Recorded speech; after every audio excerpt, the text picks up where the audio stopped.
सार्वत्रिक लोकसभा निवडणुकांचे निकाल काल 4 जून रोजी जाहीर झाले आहेत। यामध्ये राज्यात महायुतीला फारसे यश मिळाले नाही।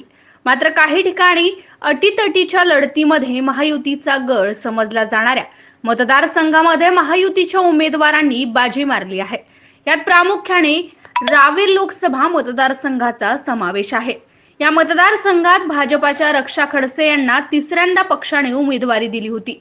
खानदेशातील रावेर हा भाजपचा बालेक किल्ला समजला जातो। यावेळी महाविकास आघाडीचे श्रीराम पाटील यांचा 2,71,048 मतांनी पराभव करून भाजपच्या रक्षा खडसे सलग तिसऱ्यांदा निवडून आले आहेत।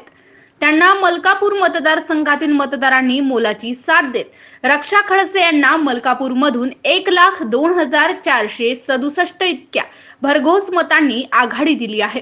त्यासाठी मलकापूर विधानसभा मतदारसंघाचे माजी आमदार चेनसुख संचेती तथा जळगाव जामोद विधानसभा मतदारसंघाचे आमदार डॉक्टर संजय कुटे यांनी नियोजनपूर्वक कार्य केल्याने रक्षा खडसे यांचा विजय निश्चित झाल्याचे बोलले जात आहे।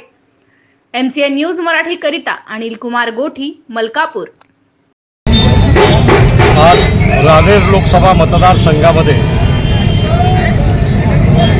भारतीय जनता पार्टी, शिवसेना, राष्ट्रवादी काँग्रेस आणि इतर अन्य पक्षाच्या महायुतीच्या उमेदवार श्रीमती रक्षाताई खडसे हे लाखोच्या मतांनी विजयी झाल्याबद्दल आम्ही तमाम कार्यकर्ता पदाधिकारी यांचं मनापासून हार्दिक अभिनंदन।